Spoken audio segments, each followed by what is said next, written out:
D'accord. Évidemment, les faux dieux ont tout de suite mis en place une contre-mesure. Et quelle est-elle? Alors, cette contre-mesure, c'est qu'ils ont imaginé un système de formatage des mémoires de l'être humain, de façon à annihiler progressivement toutes les mémoires, sur 6 ans, toutes les mémoires du commando d'élite, tel que je l'appelle. Commando d'élite de l'âme.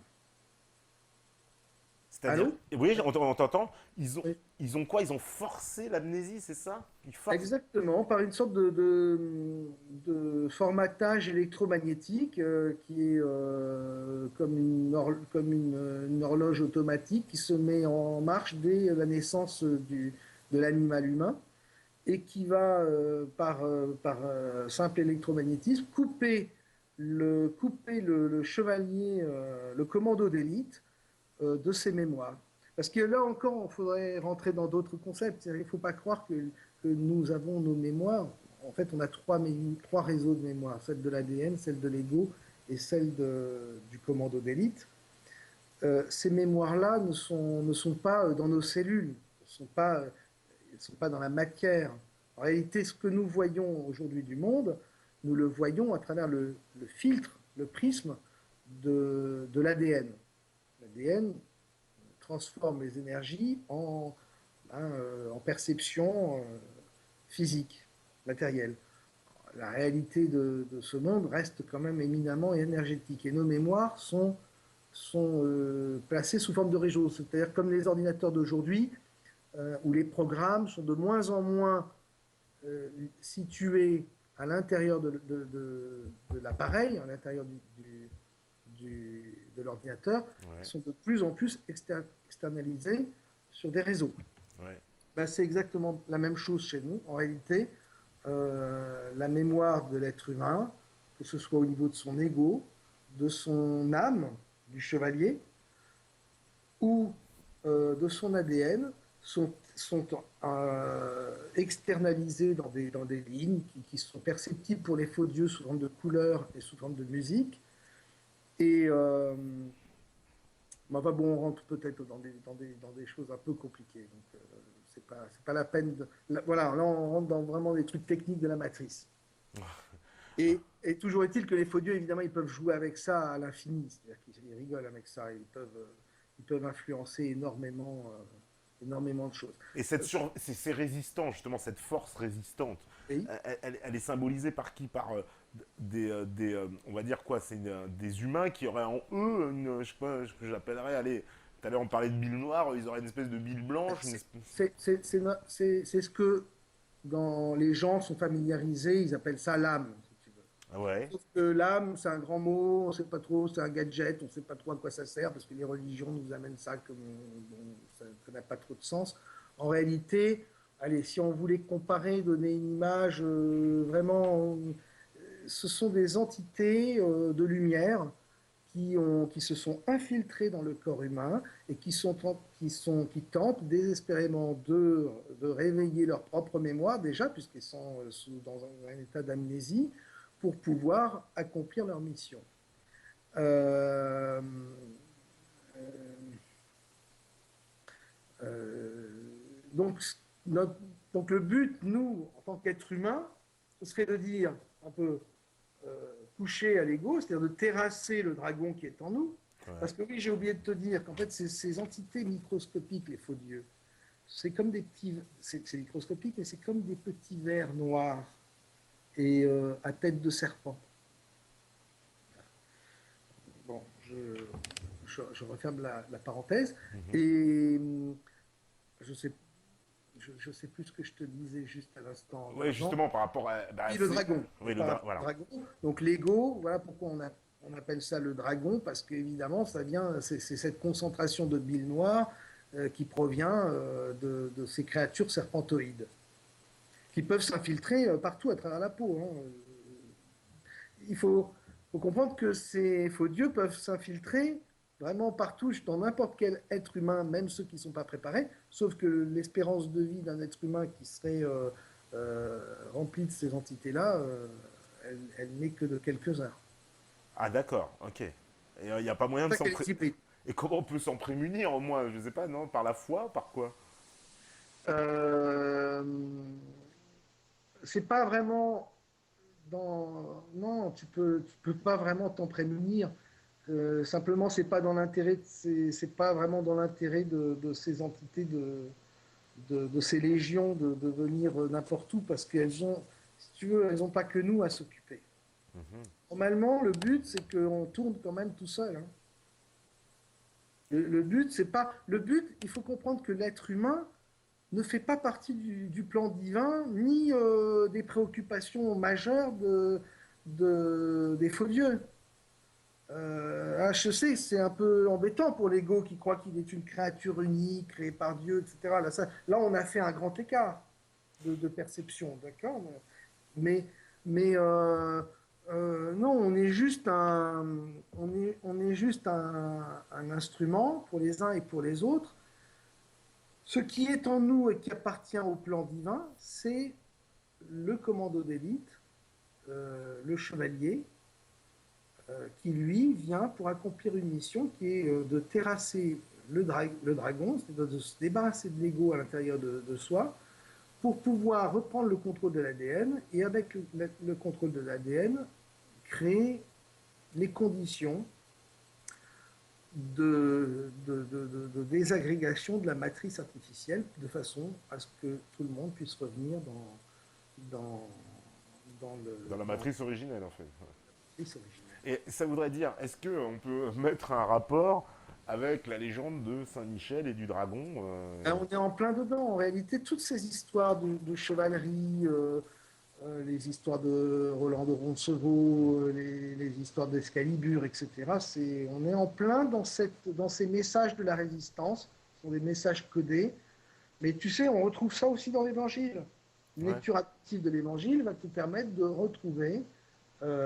Parce qu'il ne faut pas tout jeter dans les textes religieux, hein. Il y a des textes qui ont été. Qui proviennent, comme l'Évangile, par exemple, le message christique provient de la résistance par nature. D'accord. Simplement, ce qu'il faut savoir, c'est que tout ça est modifié, tout ça a été modifié, aggloméré, transposé. C'est-à-dire que l'astuce qu'on a trouvée, c'était de mélanger le message christique et de l'appeler le Nouveau Testament de façon à l'associer à l'Ancien.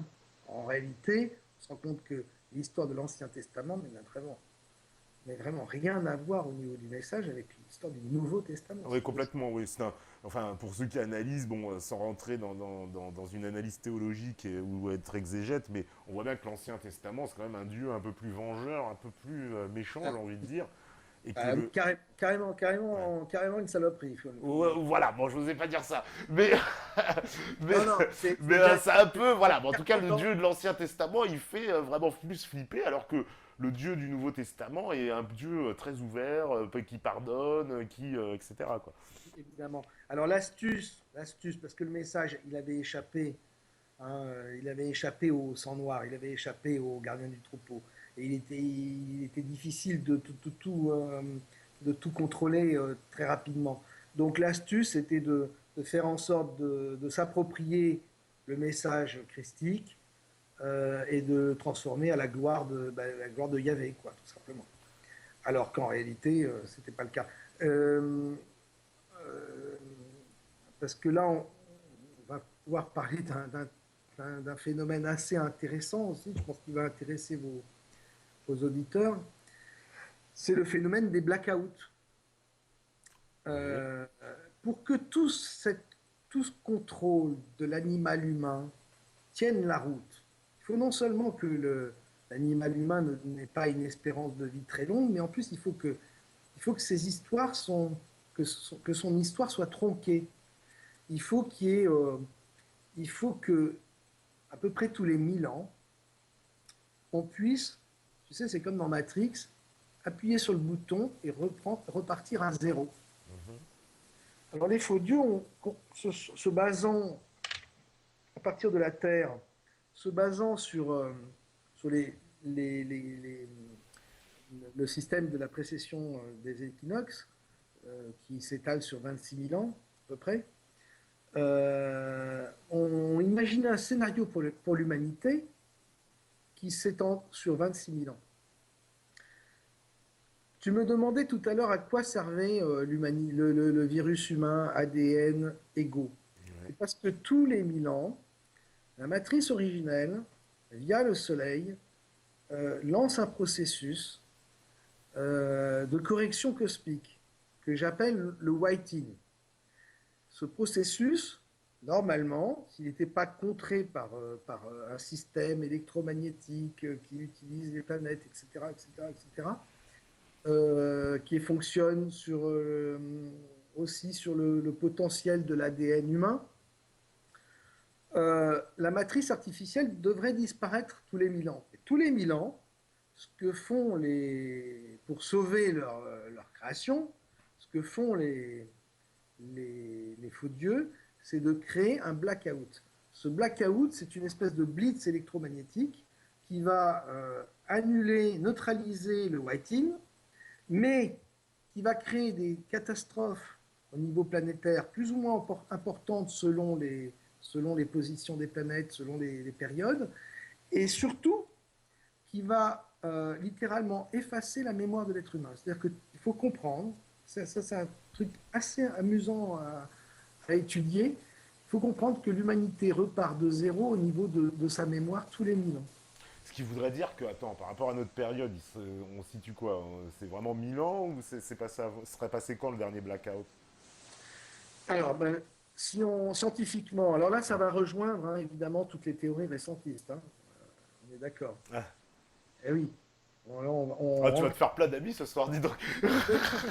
Je suis là pour ça, mais je suis là pour ça, t'es pas. Euh, alors, scientifiquement, on sait, mais c'est vraiment officiel, hein, on Mhm. sait que vers 405, dans la chronologie officielle, on sait qu'à vers 450, 470 après Jésus-Christ, il y a une grande catastrophe planétaire qui a eu lieu. On en retrouve des traces géologiques, on en retrouve des traces notamment sur les arbres. Et ça, c'est sur toute la planète. Ouais. Mhm. Bon, donc, il y a une question qui est assez intéressante à se poser, c'est pourquoi on se rend compte de ça scientifiquement, géologiquement, et pourquoi on n'en a aucun témoignage. Aucun témoignage. C'est-à-dire que c'est comme si ça avait été complètement effacé de la mémoire des hommes, ce truc. Tu vas, euh, tu vas lire Chrysias de Platon, tu sais, le fameux passage où il est question de l'Atlantide. Chrysias, Ouais. c'est une œuvre qui est à la base, qui était pour raconter l'Atlantide. Et derrière l'Atlantide, c'est quoi? C'est la disparition d'une civilisation. C'est une catastrophe planétaire. À noter que c'est le seul ouvrage de Platon qui est inachevé, c'est-à-dire qu'on n'a jamais retrouvé la suite. Mais il y a un dialogue hein, entre un prêtre égyptien et puis, je ne me souviens plus du nom bah, c'est Christ, non, du personnage de ce livre de Platon. Et le prêtre égyptien lui explique que l'humanité, notamment donc les Grecs, sont comme des enfants qui traversent la vie sans vraiment se souvenir de leur histoire. Ils oublient à chaque fois. Ils oublient à chaque fois, ils oublient ce qu'ils ont été, etc. Et parce que, c'est le cœur de ce dialogue, parce qu'il y a des successions de catastrophes qui interviennent sur cette planète. Donc déjà, comprendre bien ça, c'est essentiel. Que non seulement nous ne sommes pas l'être humain le centre de la création, Ouais. mais en plus de ça, que même au niveau de la Terre, il y a beaucoup de changements et qui sont très fréquents. Alors après, je ne vais pas rentrer dans les histoires de récentisme, hein, c'est pas Mhm. mais tout ça est assez cohérent et il y a des passages qui racontent très bien ça dans l'Évangile également. Ouais, parce que on me dit, oui, le CERN, est-ce qu'il n'est pas là pour créer un blackout magnétique? Tu sais, le fameux CERN en Suisse, là, le centre Absolument, on peut se demander si ces anneaux-là, il y a pas mal de... Oui, on peut se demander si ces champs magnétiques artificiels qui sont créés ne font pas partie de ce système-là, de même que HARP, hein, puisqu'on retrouve aussi dans les textes anciens, à chaque fois que tu vas trouver des catastrophes planétaires, tu vas trouver le terme arc, arche. C'est vraiment, on dirait que c'est le nom d'une arme qui est,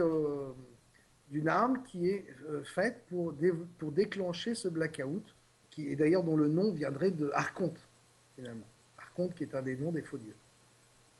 D'accord. Eh ben écoute, on va faire la deuxième pause parce que c'est l'heure. La régie elle va se préparer, elle va me dire quand elle sera prête. Et puis on va revenir juste après. Et puis on prendra les questions des métanotes qui, je te laisse voir, qui sont très très très très nombreuses. Donc bon, bah, on va voir un petit peu les. On va sélectionner un petit peu les questions. Bah voilà, on me dit que c'est prêt. Et ben on fait la pause et puis on Allez, revient juste après. À tout de suite. Voilà, donc de retour sur la libre antenne, toujours avec Rocksucker dans quelques instants avec nous. Voilà, on va. Nombreuses sont les questions. Donc, bon, bon, on va un petit peu sélectionner. Bon, il y a un peu de tout hein, dans les questions. Voilà, j'en ai parlé à Rock. Voilà, beaucoup de gens vous demandaient mais où sont les sources? Quelles sont ces sources? De quoi parle-t-on? Il y a aussi des questions voilà, qui disent, qui demandent un peu plus d'informations. Alors, dès que ce sera prêt, ah bah voilà, super, c'est bon. Rock, tu nous entends, t'es avec nous? oui, nickel. Voilà. Donc, on me dit, voilà, on me dit, comment les sangs noirs se procurent-ils le sang dont ils ont besoin pour vivre? Ça, c'est vraiment une question, c'est vrai que moi aussi je me pose. C'est quoi? Ils vont dans quoi? Dans les abattoirs? Je sais pas. Les, Est-ce que les- du sang humain, il est meilleur que le sang animal? Je sais pas. voilà, les petits sangs noirs, hein, c'est des subalternes, vont aller se procurer du sang de cochon directement dans la boucherie du coin, Ouais. en faisant la demande simplement. Et ils en obtiendront. Ça leur suffira. Après, au très haut niveau, je pense qu'ils doivent puiser. Moi, je ne sais pas, j'en suis pas. Hein, je n'ai jamais eu cette problématique. Mais enfin, ils doivent puiser directement dans les banques de sang. Ouais. Alors, ils ne s'embêtent pas. À une certaine époque, en Roumanie, il y avait, je pense qu'ils avaient fait des accords avec la population pour pouvoir puiser directement, ou comme en Inde, C'est sur, pour ça que ça serait né là-bas, dans les Carpates et les vampires, etc., en Roumanie, là. pas forcément né, mais là, c'est apparu, je pense que ça s'est su vraiment, parce que ça a été organisé. Je pense qu'à un moment, les Sangs Noirs ont dû avoir des ennuis, ont dû avoir des problèmes avec la population. Pareil, en Inde, ils se sont organisés différemment. C'est-à-dire qu'il y a eu une caste de la population dans laquelle ils pouvaient puiser, et c'était toléré. D'accord, c'est ça. Donc c'est vraiment on va dire la genèse du mythe du vampire. Et puis aussi dans la religion, si je m'abuse, chez les chrétiens, il y a bien le rite buvez ceci est mon sang, etc. Là, on est plus dans la symbolique et on est plus dans la symbolique de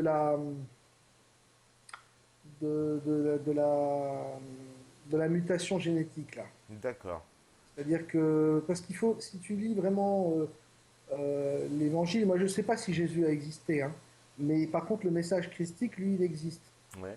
Il est modifié par endroits, on le reconnaît assez facilement, on peut s'apercevoir assez facilement si on est un peu habitué à étudier le texte, des conneries monumentales, hein, genre, enfin, je vais, qui est dans l'évangile.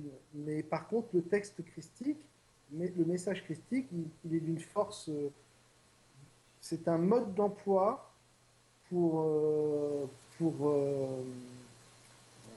Bah, pour que la résistance puisse accomplir sa mission. voilà, pour combattre, on va dire. Et Absolument. voilà, alors on me parle aussi, tiens, puisque tu parlais d'ADN, que pense-t-il du junk ADN, ce qu'on appelle l'ADN poubelle, Oui. voilà, qui serait bridé à 97% et se débloquerait progressivement? D'ailleurs, rien que le nom, moi, j'ai jamais trop compris. L'ADN poubelle, il y a une partie de l'ADN, on n'arrive pas à expliquer ce que c'est, on dit c'est l'ADN qui sert à rien. C'est pas possible. Absolument, parce qu'à un moment, justement, là, c'est la partie de l'ADN qui n'a pas été modifiée et qui est originelle. Et cet ADN-là, il n'est pas à notre portée. Il n'est pas à notre portée de compréhension. Euh, de... Donc moi, je ne suis pas scientifique. Moi, je dis ADN, c'est-à-dire que quand je parle d'ADN, je pense à une entité qui expérimente la vie de toutes les manières possibles et qui communique famille par famille sa mémoire d'espèce en espèce et en temps réel. Mais je ne pourrais pas te dire si ça va être du côté de l'ADN poubelle ou si ça va être du côté de l'ARN. Ce Mhm. qui est amusant, c'est que quand on voit dans les cultures anciennes, on retrouve tout le temps, tout le temps, tout le temps l'obsession de la momification, de la préservation du corps, etc. Et c'est intéressant par rapport à ce que j'ai dit tout à l'heure sur les mémoires qui sont externalisées. Ouais. Et quand on sait que la bile noire s'est greffée à l'ADN et que l'entité christique, le chevalier, ce qu'il y a de divin en nous, c'est également greffé à l'ADN. En fait, l'ADN, qui est, euh, qui est l'entité divine par excellence piégée dans cette sphère de densité, sert de code à ces mémoires-là. Ce qui fait que si jamais tu reproduis un clone d'un individu, d'un sang noir par exemple, puisqu'ils ont cette technologie, Ouais. faut pas rêver, on sait cloner des animaux, il n'y a pas de raison qu'on ne puisse pas le faire avec l'être humain, si ce n'est les interdits. Mais en fait, les interdits, c'est pour le peuple. À travers le clonage, en réalité, une fois que tu as le même ADN que ton original, tu vas avoir accès aux mêmes mémoires et tu vas être le même individu. Parce que ce qui construit ta personnalité, c'est la mémoire. C'est la mémoire de l'ADN, la mémoire de l'ego et la mémoire de l'âme. Trois choses ensemble font un individu. Et à travers le clonage, tu peux être immortel. Sauf que, évidemment, ça, c'est pas fait pour la population lambda, quoi. D'accord. On me dit, selon vous, peut-on faire une analogie entre votre vision des plans et ce qui pourrait être un futur monde virtuel dans lequel nous nous incarnerions pour y vivre une expérience dans un plan logiciel supporté par une technologie de notre plan? Et finalement, l'univers, c'est-à-dire le tout, ne serait-il pas une succession infinie de ces plans, des plus denses venant, venant des plus subtils?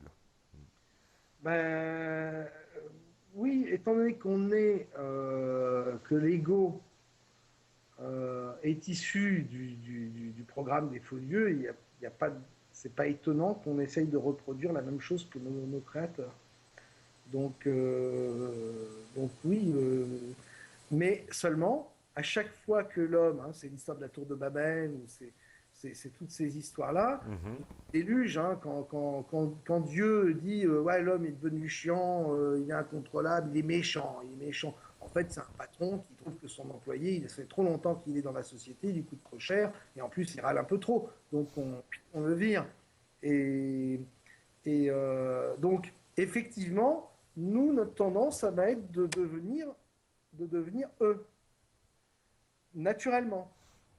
En tout cas, si c'est l'ego qui est aux commandes. Euh, et, euh, et eux, ils n'ont pas envie de se faire chier avec leurs créatures. Donc, ils tirent la chasse D'accord. régulièrement. On me dit, alors l'invité peut-il nous parler de l'oscillation du champ magnétique terrestre, justement, et du fait que ce phénomène d'oscillation augmente? Alors, ça, c'est ça. Alors, moi, tel que je l'interprète, c'est l'approche d'un whiting, puisque si tu replaces l'histoire du récentisme avec le dernier blackout qui aurait eu lieu il y a 450 ans, euh, ben, tu rajoutes 1000 ans et quand tu connais la théorie du récentisme avec les siècles ajoutés, etc., les siècles inventés, Mhm. on ne doit pas être loin de la période d'un futur blackout. C'est pas étonnant au stade où on en arrive au niveau de la technologie. Mhm. Mais ce que je veux dire, c'est que les faux dieux ont créé un scénario de 26 000 ans. Ce scénario est évolutif. Tous les 1000 ans, on ne repart pas pour reproduire la même histoire. Notre histoire, elle échappe totalement à la conception humaine, elle s'étale sur 26 000 ans. Donc elle est évolutive, et à chaque fois on ne repart pas de zéro, c'est-à-dire qu'on repart dans un nouveau, avec une évolution de, de notre histoire. Et là, on est bien en train de rentrer dans une conquête spatiale. Donc, on peut, on peut supposer que après le prochain blackout, on redémarre très vite sur le domaine de la conquête spatiale une nouvelle fois, qu'on ne reparte pas à l'époque romaine, quoi. Enfin, parce que le Moyen Âge, tel qu'on nous le présente, en réalité, si tu regardes vraiment les gravures, etc., etc., les symboliques, les armées, les armes, tu te rends compte que c'est la même chose qu'à l'époque romaine. Il y a eu un sacré blanc. Ouais, Et voilà. Donc, Rhodes s'éteint au 5e siècle. mais ça veut dire quoi? Ça veut dire que quand on parle d'un blackout, ça veut dire une espèce de méga catastrophe qui, on va dire, anéantit tous les efforts de la civilisation, tout, et nous faire partir l'homme, on va dire, bon, en tout cas, euh, Les survivants dans la grotte, et puis reconditionné et prêt à redémarrer pour une nouvelle histoire de 1000 ans, un nouvel empire de 1000 ans, avec au final euh, un nouvel ordre mondial. exactement, d'accord. Alors, on me Euh, demande euh, qu'est-ce qui se passe sur un ADN composé à 75% de bile noire? Alors là, tu es, vraiment t'es vraiment face à un sang noir de pure lignée, quoi, de pure souche. Alors ça, c'est des candidats formidables pour accueillir les faux dieux au moment où ils viennent, où ils viennent sur Terre pour déclencher leur blackout. Et ce que je voulais dire, c'est qu'on arrive là dans le scénario de 26 000 ans à un point de rupture. C'est-à-dire qu'on arrive à une zone de la matrice de torsion. C'est-à-dire que le prochain blackout, d'après, là je ne peux pas en parler ici parce que ce serait vraiment trop détaillé, mais d'après ce que j'ai compris, le prochain blackout va être sérieux. Et on est à la moitié de l'histoire. C'est-à-dire qu'on est c'est le 13e cycle. Et ce 13e cycle, la finalité de ce 13e cycle, c'est la création à la fin, juste avant le déclenchement du blackout, d'un monde parfait, entre guillemets, pour les, pour les faux dieux, pour les sangs noirs, les gardiens du troupeau. C'est-à-dire c'est un monde où 80% de la population aura été éradiquée, les 20 derniers autres pourcents seront réduits en esclavage avec l'implant, avec un implant, et par contre, les sangs noirs vivront dans une espèce de paradis aseptisé, formidable, très propre, très propre, nickel chrome, un système écologique idéal. Mais on peut considérer que donc cette élite au sang noir, elle en a conscience de sa différence. Ah ben, ils travaillent là-dessus, oui. Ouais, voilà, donc c'est une espèce d'appartenance, quoi. Ah ben, c'est une vraie caste en dehors de l'humanité, mais D'accord. qui se reproduit Entre elles, j'imagine. entre elles, évidemment, et depuis la nuit des temps. Hein. C'est eux les gardiens du troupeau. Alors, après, au faux dieu de choisir qui ils vont privilégier à tel ou tel moment. Ouais, dans cette caste-là, quoi, parmi les Parmi ces, bergers, quoi. parmi ces familles-là. Oui, Alors, parce que c'est avec ces familles-là qu'ils vont pouvoir déclencher le blackout le moment venu. d'accord. Donc, quelque part, tout ça aussi, quand même, rejoint certaines idées aussi des textes qu'on retrouve dans l'islam ou dans la chrétienté sur l'eschatologie, avec l'Apocalypse, voilà, qui est un peu... Tous Bah, ces textes-là, tous ces textes-là, évidemment, qui sont porteurs de vérité, non, quasiment en dehors du message en plus christique d'amour qui est une clé pour transformer le monde et transformer l'être humain, ouais. sont quasiment obsédés par l'Armageddon, par la fin du monde. C'est un truc, il faut être un être humain pour ne pas s'en rendre compte, pour ne pas le voir, il faut être conditionné euh, comme l'est l'être humain, avec son ego, pour ne pas voir que tous ces textes-là nous racontent la même chose. Ouais. C'est-à-dire, à un moment, le fameux jugement dernier. Le fameux jugement dernier, c'est le blackout.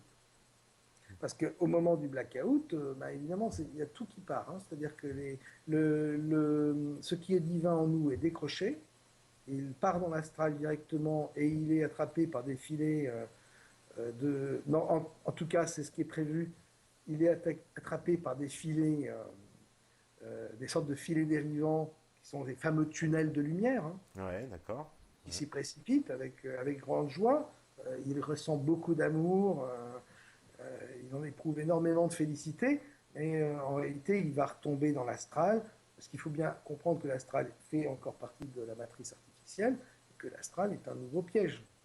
C'est-à-dire qu'on est encore sous le joug des faux dieux, euh, et même de façon encore plus rigide, puisque dans l'astral, le corps astral, l'ADN astral a encore plus de pouvoir, parce qu'on n'est pas dans le même fonctionnement de temps, on n'est pas dans la même densité de matière, et donc l'ADN est encore plus sous contrôle.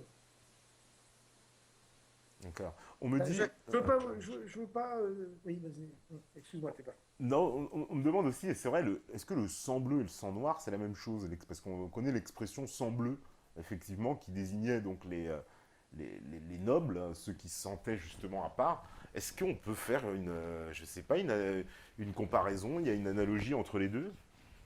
Bah, écoute, je pense il y a évidemment un lien, oui. Ouais. Je pense qu'il y a un lien.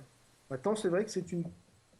Moi, j'avais remarqué évidemment qu'on retrouvait à travers la planète toujours ces peintures, que ce soit en Égypte, en Inde, etc., de ces dieux qui étaient avec une couleur de peau bleue, pour signifier que c'était le sang bleu. Mais oui, maintenant, je n'avais jamais fait l'analogie, moi, avec mon histoire de sang noir. Mhm. Mais je me dis oui, très certainement, très probablement. D'accord. Très On- probablement, puisque ce noir est un noir un peu particulier. Et on me demande justement, tu pourrais nous citer des sangs noirs connus? Est-ce il y en a qui sont vraiment déclarés, voilà, qu'on pourrait citer? Hmm. Oh, je pense que les plus importants, on ne les connaît pas. D'accord. Et il y a des petits sangs noirs qu'on connaît très bien. Je n'ai pas besoin de citer. D'accord.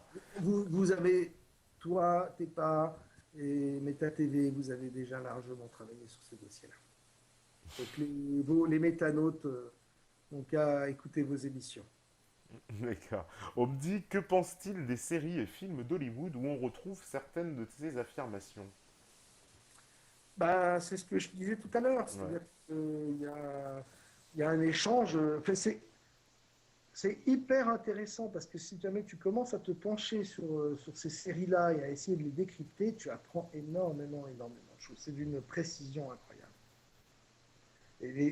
Bon, souvent dans la science-fiction, on sait bien qu'ils nous présentent des technologies qui vont apparaître dans une vingtaine d'années. Mais dans ce domaine-là, dans le domaine ésotérique, dans le domaine des forces invisibles, qui représentent quand même 90% de la matrice artificielle, on est confronté à des vérités d'une puissance incroyable. Et c'est sous notre nez, personne ne le voit, on trouve ça très, très marrant. C'est absolument génial. Il faut qu'on éveille en nous notre partie divine, vraiment qu'on se reconnecte à l'amour, l'amour le vrai, et pas celui de l'ego, Ouais. et pour pouvoir vraiment terrasser le dragon qui est en nous et changer les choses. Tant qu'on ne fera pas ça, on pourra faire toutes les révolutions qu'on veut, ce sera toujours les sangs noirs qui seront derrière à tirer les ficelles. On me parlait aussi, alors est-ce que tu connais effectivement les travaux de Paul Ponceau? J'ai découvert des vidéos de Paul Ponceau et qui est un libraire, je crois, Oui, oui, oui, et qui était un grand lecteur de Top Secret, je crois. tout à fait. Alors, on me demande si tu connais aussi Stephen Greer, le Métatron, les Tétans. Alors, Steven Greer, pour moi, c'est dans le domaine de l'ufologie, c'était Disclosure Project, non? Disclosure Project, il me semble bien, oui. Ouais. Ouais. Après, non, j'ai pas suivi depuis, hein, je suis sur tellement de dossiers en même temps. Là, c'était quoi la question? Bon, on me demandait si tu connaissais ces travaux, en particulier le Métatron, les Tétans. Alors moi, Alors, ça, alors c'est peut-être, peut-être que je dis des bêtises, mais c'était pas ces fameux projets d'énergie libre, de technologie. ouais, je pense, parce que alors la suite de l'information, c'est le fond diffus cosmologique vert comme une souris verte serait-il le plan de la projection holographique comme en vidéo. Donc bon, je suis pas assez Oui, calé sur le sujet là, pour... pas non plus. Encore une fois, je suis là, par rapport à ce que je viens de dire depuis le début, je vais être plus un ésotériste ou et je vais plus rentrer dans des discussions philosophiques que dans des discussions techniques et technologiques. Mais ça reste intéressant, hein, ça reste très intéressant. D'accord. On me dit, est-ce qu'il y a un moyen de reconnaître les sangs noirs dans la vie de tous les jours? Bah, vibratoirement, ouais, on les reconnaît très facilement. Il suffit d'aller dans certains palais ou être invité dans certains endroits officiels, et puis on en reconnaît quelques-uns. Ouais. Des fois, il y a même des nids. Il y a des nids. Mais est-ce que c'est ce Et qui fait... c'est très effrayant, hein, Ouais. Oui, oui, parce qu'ils sont très concentrés à ce moment-là. Mais est-ce que c'est justement cette, allez, cette concentration, on va dire, de gens justement au sang noir qui gouvernent, qui fait que, en gros, l'humanité bah, va dans le mur, quoi, enfin, depuis un bon bout de temps. Est-ce que c'est ça la cause profonde du Ouais. mal de l'humanité? De toute façon, oui, la cause profonde du mal de l'humanité, c'est que déjà à la base, elle ne fait pas partie du plan. Deux, elle a été créée par des créatures qui sont déchues. Que de te mettre une conscience d'elle-même, une conscience de sa propre mort dans un animal, je sais pas, c'est comme si tu mettais euh, un, un, chien la conscience vraiment de tous les emmerdements qu'un être humain peut ressentir vis-à-vis de sa finitude, etc., de ses angoisses, etc. Les animaux sont plus proches du divin du fait qu'ils sont de l'ADN pur. Ouais. Et partant de là, en fait, un animal ne meurt jamais. C'est pour ça L'être que les humain, animaux sont, bah, pour qui connaît les animaux, quelque part moins perturbés que les hommes. Ils sont des réactions... mais fantastique, si on regarde un lion, mais un lion, en dehors du moment où il a besoin de manger, parce que ouais. l'ADN a intégré cette notion-là, il faut qu'il survive, lui, hein, il faut Mhm. qu'il survive dans ce domaine hostile. Ouais. Et un lion, c'est extraordinaire. C'est extraordinaire de justesse à tous les niveaux. Il n'a aucune cruauté. Alors, on demande, il y a pas mal de gens aussi qui me demandent, mais comment rejoint-on la création originelle, voilà, pour ne pas rester, voilà, Alors, comme dit c'est une très Pingouin, bonne question, sur parce que souvent, une histoire, voilà, une déprime totale.